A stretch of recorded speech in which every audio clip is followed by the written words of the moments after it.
Pakistani legislature जिन्होंने vote देना था, MNS, member national assembly, they didn't know what kind of amendment is coming. उनको पता ही कोई नहीं था।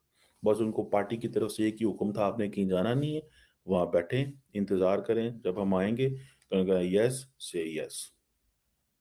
So normally, whatever the legislation is done, it supports the the party's high command को, जो उनको सपोर्ट करती है। नीचे लोगों को कुछ पता नहीं होता क्या हो रहा है। कल रात पाक जब वो एक जो कॉन्स्टिट्यूशनल अमेंडमेंट होनी थी, जिसमें जजेस की उम्र बढ़नी थी, जिसमें जजेस के हवाले से ये था कि उसमें ये भी था कि जो पाकिस्तान की सिविल ब्यूरोक्रेसी है। नमस्कार दोस्तों, स्वागत है आप सभी का एक बार फिर से हमारे YouTube चैनल डिजिटल रेजिमेंट्स में।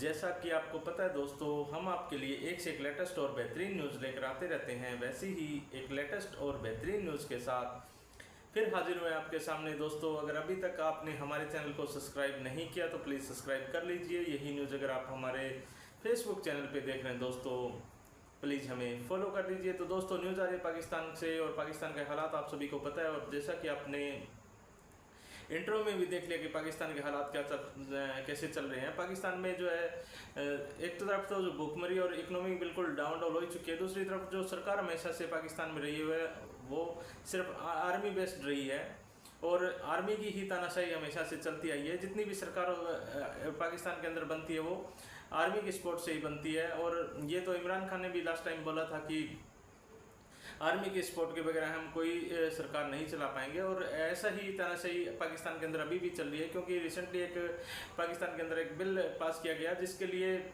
सभी को ये मना कर दिया गया था कि मना भी क्या, किसी भी नेता को ये बताया भी नहीं गया था कि उस बिल के अंदर क्या अमेंडमेंट की जा रही है। तो दोस्तों, इसी से रिलेटेड न्यूज़ है। न्यूज़ बड़ी ज़बरदस्त है, आप अंत तक हमारे साथ जुड़े रहिए। चलिए न्यूज़ को करते हैं। पाकिस्तान के अंदर डेमोक्रेसी क्या है कि जो कानून बनता है वो कानून पार्लियामेंट में डिस्कस ही नहीं होता। आपको पता है पाकिस्तान के अंदर कल कल जब रात लेट तक पार्लियामेंट का इजलास नहीं बुलाया जा सका बिकॉज कॉन्स्टिट्यूशन अमेंडमेंट करनी थी। अच्छा, मैं यहाँ पे एक और बात भी बताता हूँ। जो पाकिस्तान की इस्लामिक पार्टीज हैं and versus Pakistan mainstream parties, इन दोनों का मैं आपको डिफरेंस बताने लगा हूँ कि किस तरह इस्लामिक पार्टीज जो हैं they always going against the military.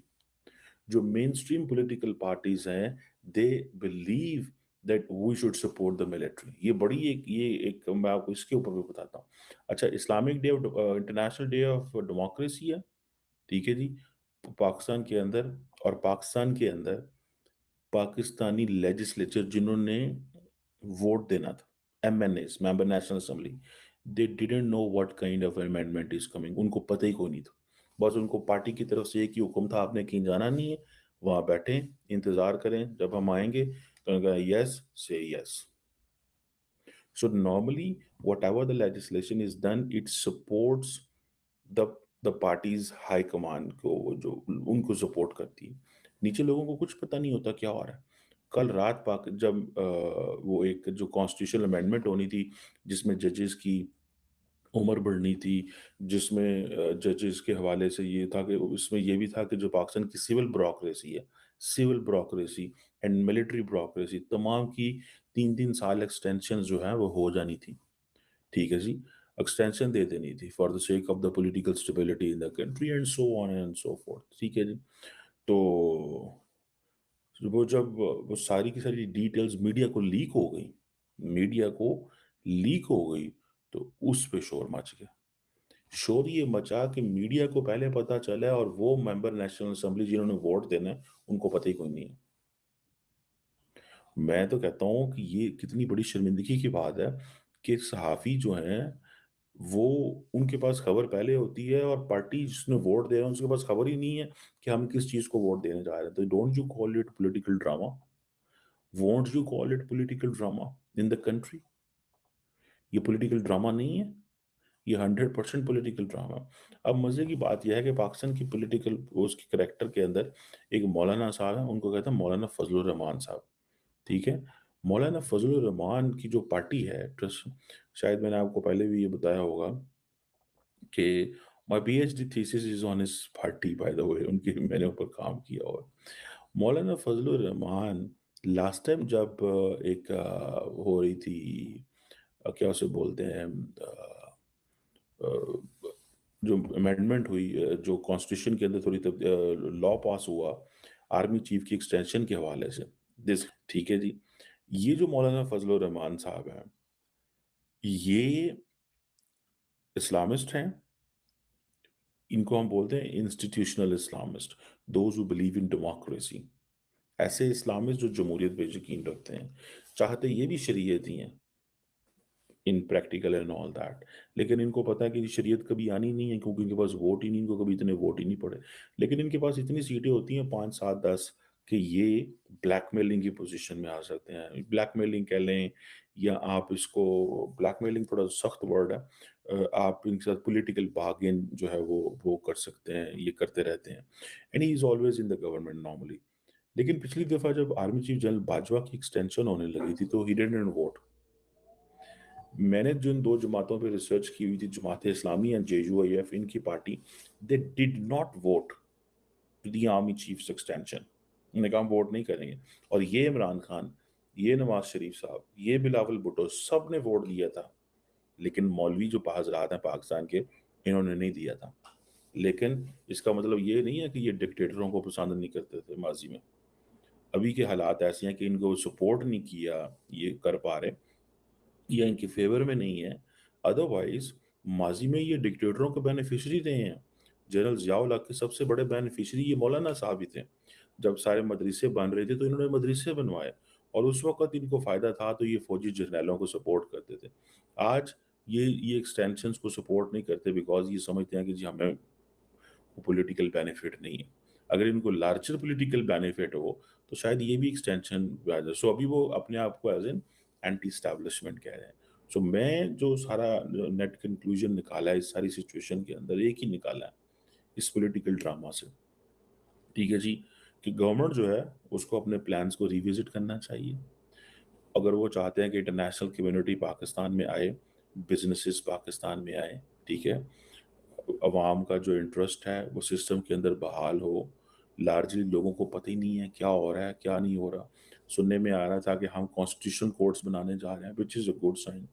ये भी पता चल रहा था कि कोई ऐसी लेजिस्लेशन भी हो रही है जिसमें एक में साल के अंदर जो है वो जज को फैसला करना है।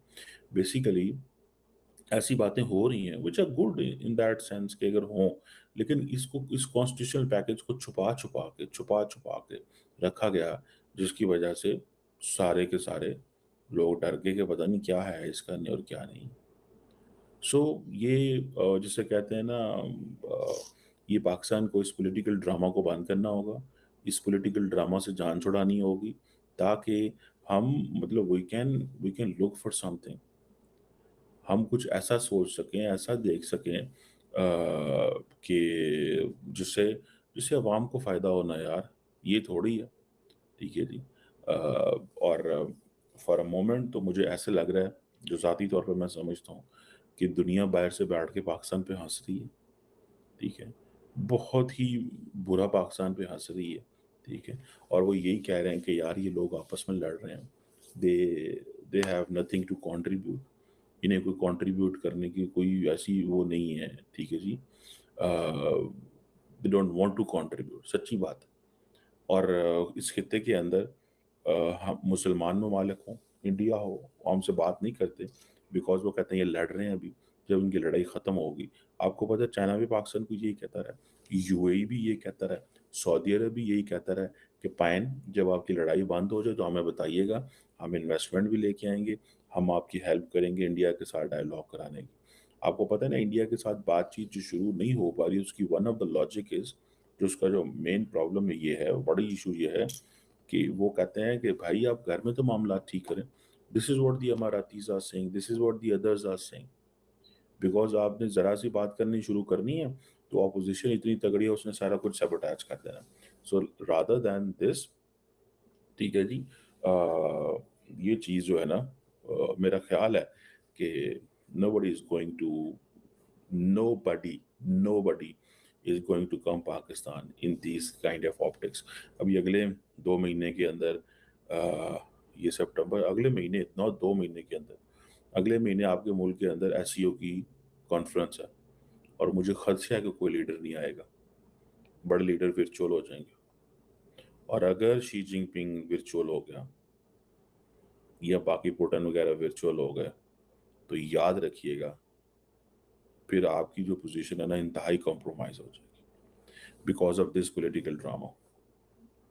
Because of this political drama आपकी पोजीशन इंतहाई कॉम्प्रोमाइज हो जाएगी। देखें, ठीक है जी, शी जिनपिंग अगर देखता है कि मैं जाना है पाकिस्तान, देखिए नरेंद्र मोदी तो नहीं आ रहे, उन्होंने तो पहले बता दिया, उन्होंने कहा जी हम नहीं आएंगे। उन्होंने अपने मिनिस्टर को अगले दिन ही ना भेजा ट्रेड एंड कॉमर्स के, ठीक है, तो वो उन्होंने कहा सॉरी हम नहीं आ रहे। तो भी इसका मतलब ये है कि उनको ये अंडरस्टैंडिंग है कि हमने क्या करना है।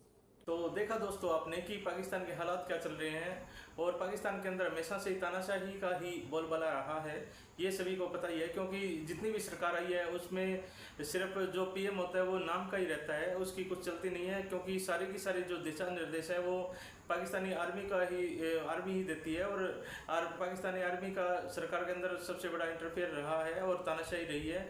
क्योंकि जो भी आर्मी वहाँ पर कानून लागू करती है वो पीएम को भी मानने पड़ते हैं और पूरी पाकिस्तानी जनता को भी मानना पड़ता है। अभी जो रिसेंटली जो बिल पास हुआ है उसके बारे में जनता को तो कुछ पता ही नहीं था, और इसके लिए भी बाकी सभी को भी मना कर दिया गया था आर्मी के द्वारा, कि आर्मी और नेताओं के द्वारा, कि किसी को भी कुछ इस बिल के खिलाफ नहीं बोलना है और जाकर सिर्फ इस बिल को पास ही करवाना है। तो वैसा ही हुआ कि सभी नेता उसके पक्ष में ही निकले।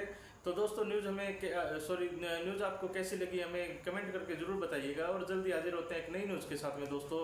तब तक के लिए जय हिंद, जय भारत, वंदे मातरम।